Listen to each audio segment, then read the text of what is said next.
अस्सलामुअलैकुम dear students of class 9। आज हमारा जो टॉपिक है वो है atmospheric pressure and it's units. चूंकि हमने पता है कि हमारी जो अर्थ है वो हर तरफ से एयर के इन्वॉल्व से गिरी हुई है, जिसको हम एटमॉस्फेयर बोलते हैं। The atmosphere is simply the layer of earth, that the layer of this air that usually surrounds our earth, that's simply being called as the atmosphere as well।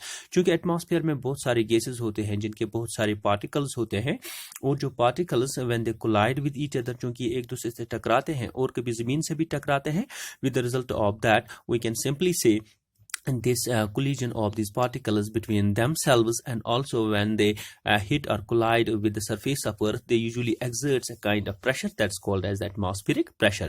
क्योंकि ये particles एक दूसरे से टकराते हैं और जमीन की सतह से भी टकराते हैं, with the result of that they usually exerts a pressure that's called as atmospheric pressure।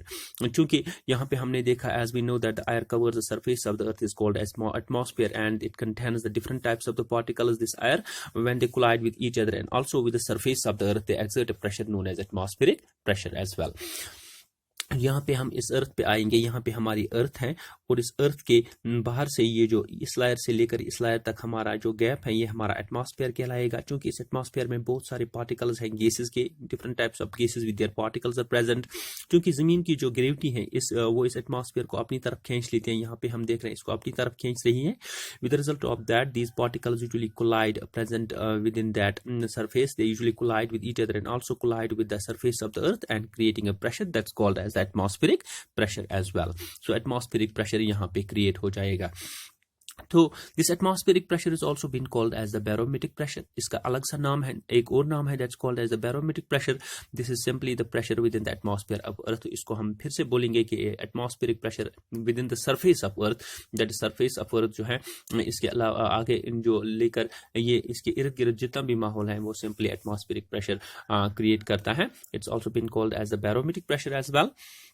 So we can say the gravity usually plays an important role। यहाँ पे हम देख रहे हैं कि ग्रेविटी पूरा रोल कर रही है इस एटमॉस्फेयर को होल्ड करने के लिए। तो नीचे हम आएंगे, प्रेशर को हम मेजर करेंगे एटमॉस्फेयर में। क्योंकि हमारी एक टर्म है that's called as atmosphere. Atmosphere में हम इसको दिस प्रेशर को हम मेजर कर सकते हैं। और we can say at sea level, अगर एटमॉस्फेरिक प्रेशर सी लेवल पे देखें, that's called as 1 atmosphere. So the atmospheric pressure at sea level is simply 1 atmosphere. ये 1 atmosphere is also been considered as the normal atmospheric pressure। अगर हम पूछे कि normal atmospheric pressure क्या होता है, the normal atmospheric pressure is simply equal to 1 atmosphere। अब हमने देखना है कि एक एटमॉस्फेयर किसके बराबर होता है, क्योंकि 1 atmosphere is equal to 760 mm। क्योंकि mm हमें मरकरी में इस्तेमाल होता है प्रेशर की लेवल को जानने के लिए। So 1 atmosphere is simply 760 mm, that will be equal to 76 centimetres of mercury as well. So इस प्रेशर को हम 760 mm के बजाय 760 टोर के तौर पे लिख सकते हैं। इसके लिए एक अलग सी टर्म है, that's called as the torrs. This is simply the unit that is usually being provided in the name और in the honour of, that's called as a scientist Evangelista Torricelli, the inventor of barometer. क्योंकि barometer का inventor जो है वो है that's called as Torricelli, and Torricelli after the his name the 760 torr can also we can also write for 1 atmosphere that 1 atmosphere is equal to 760 torr, or it is equal to 1 atmosphere is 760 mm or 760 centimeter of mercury as well। जो कि हमें पता है कि जो pressure है, हर तरह का प्रेशर है, वो बराबर होता है फोर्स पर यूनिट एरिया के, कि कितना फोर्स एक यूनिट एरिया पे एक्ट करता है, that is simply been equal to pressure as well. So simply pressure simply defines the force per unit area. तो यहाँ पे लिखना है कि प्रेशर जो है वो बराबर होता है फोर्स पर यूनिट एरिया के, that is the standard SI unit of pressure is pascal.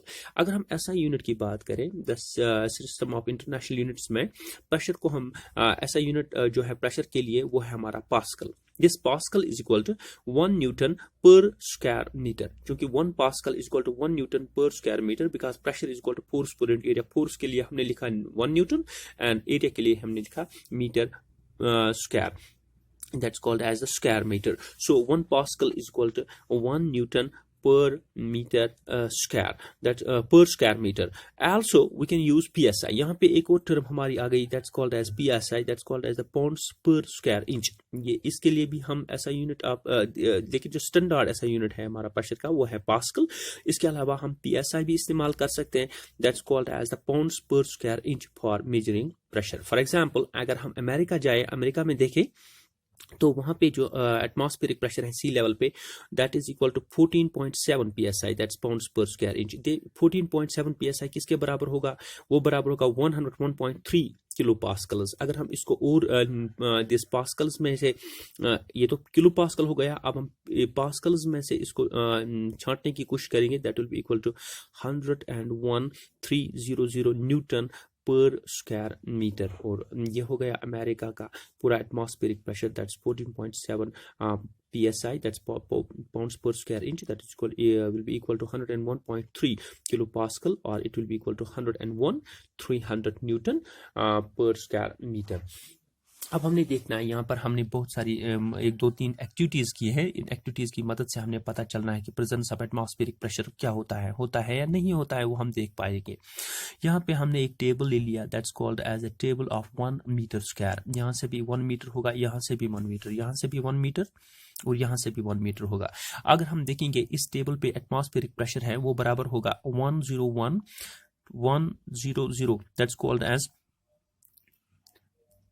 that's called as this amount of pressure, that's 101,000 newtons of pressure usually are acting downwards on this table. So why do not this table gets crushed? We can simply say that as air pressure is not been present only in the downward, but this atmospheric pressure is usually being present in all directions. क्योंकि atmospheric pressure जो है वो downward ही act नहीं करता, वो हर किसी direction में हर कहीं जगह act करता है. With the result of that we can say 101,000 newtons of pressure are acting downwards. This table must have been crushed, but the same 101,000 newton of pressure are usually being act upwards. यहाँ पे हम देख रहे हैं, ये इस arrow को ऊपर देख रहे हैं, that's 101,000 newtons of pressure are usually being acting upwards, and 101,000 newtons of pressure are being acting downwards. With the result of that they usually cancel the each other's effect, so these forces are usually being balanced. As a result of that we see, because of the balanced atmospheric pressure, this table do not gets crushed. This is the first activity where we can say the presence of the atmospheric pressure, and that do not make the table to get crushed because of the balancing of the atmospheric pressure. In the second activity में हमने क्या देखना है, अगर हम अपनी body को देख लें, क्योंकि हमारी बॉडी जो है इस पर एटमॉस्फेरिक प्रेशर का बहुत ज़्यादा असर होता है, लेकिन अगर हम बॉडी के अंदर जाएं तो हमारी बॉडी के अंदर बहुत सारी फ्लूइड्स होते हैं. फॉर एग्जाम्पल वाटर होता है, ब्लड होता है, लिम्फ होता है, बहुत सारे फ्लूइड्स होते हैं that are usually being present on the inner side of the skin as well. These fluids usually exert the pressure. ये fluids अपना pressure exert करते हैं so that they can counter the balance, they can counter or they can balance the atmospheric pressure. क्योंकि हमारी जो body है इसके अंदर से भी fluids होते हैं, ब्लड होता है, लिम्फ होता है और वाटर होता है, वो अपने तरीके से अपना एक प्रेशर एक्सर्ट करते हैं जो हमारे एटमॉस्फेरिक प्रेशर को बैलेंस करता है. With the result of that our nerves and our these veins and our body do not gets crushed by the atmospheric pressure. So this is the second activity that here we can also see the balancing of the forces between. And the third one that's called as, यहाँ पे हम एक गिलास ले लेंगे, एक water का गिलास ले लेंगे, यहाँ पे हम एक कॉर्ड ले लेंगे. अब हमने देखा कि हम गिलास को उल्टा करते हैं, फिर उस पर कॉर्ड, पहले हम इस पर कॉर्ड चिपकाते हैं, फिर हम ग्लास को उल्टा करते हैं. With the result of that we do not see the water coming out. यहाँ पे हम देख रहे हैं कि वाटर नीचे नहीं गिरता, इंस्टेड ये जो कार्ड है ये इस गिलास के साथ चिपक जाता है. ये अक्सर हम करते हैं.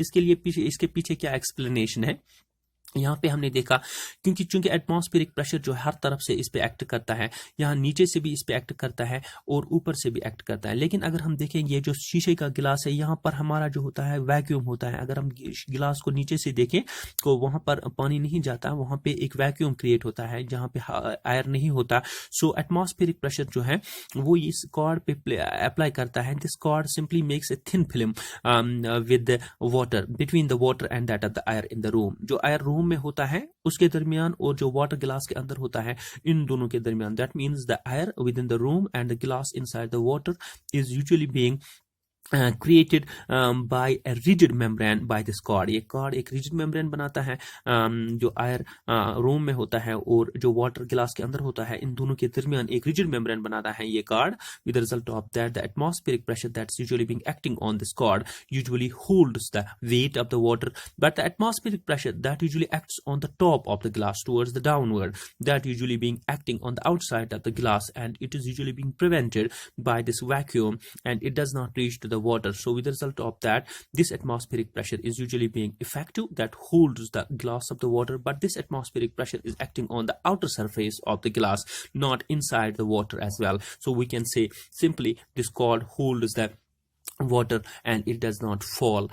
So these are simply the types of the presence of the atmospheric pressure, the activities regarding that. And today dear students, आज हमने पढ़ा कि atmospheric pressure क्या हुआ, its units क्या हुए, और the different types of the activities जो आपने पढ़ी कि atmospheric pressure कहाँ कहाँ पे अप्लाई होता है. इसके अलावा बहुत सारी चीज़ें हैं जिनमें हम देखते हैं कि atmospheric pressure का अमल दखल होता है. I hope you may understand it. Thank you.